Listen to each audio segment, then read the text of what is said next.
Sir நீங்க TTV OPS இவங்களை மீண்டும் ஒருங்கிணைக்கிற பணியில், ஏன்னா எல்லாருமே வந்து புதிய கட்சிக்கு போய்கிட்டு இருக்காங்க, கூட்டணி பலம் பெறனா எல்லாரையும் அழைக்க வேண்டிய சூழல்ல தான் இப்ப எல்லா கட்சிகளுமே இருக்காங்க.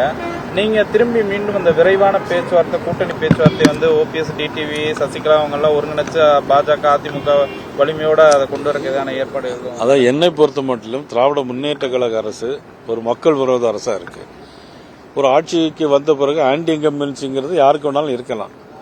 ஆனால் இன்னைக்கு 100% ஆன்டி இன்கம்பன்சி பெற்றிருக்கிற ஒரு ஆளுங்கட்சி, மதிப்புக்குரிய முதலமைச்சர் அவர்கள் வந்து மக்கள் மீது எந்த அக்கறையும் இல்லாம தன்னுடைய மகன் துணை முதலமைச்சராக இருக்கக்கூடிய முதலமைச்சராக்க வேண்டும் என்பதற்காகத்தான் அந்த கூட்டணியை பலப்படுத்தி வச்சிருக்கிறாங்க.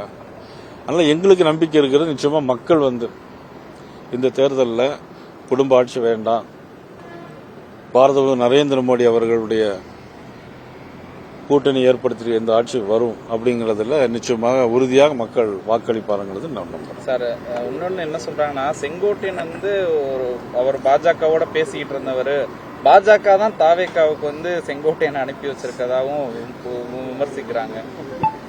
விஜயை கண்ட்ரோல் பண்றதுக்காக செங்கோட்டையன் அங்க அனுப்பி வச்சிருக்கதாகவும் அதை எப்படி எடுத்துக்க? இல்ல, அது நீங்க சொல்றீங்க. ஏற்கனவே அண்ணன் செங்கோட்டையன் என்ன சொல்லியிருந்தார் அப்படின்னா, பாரதிய ஜனதா கட்சி தான் அழைச்சது அப்படின்னாங்க.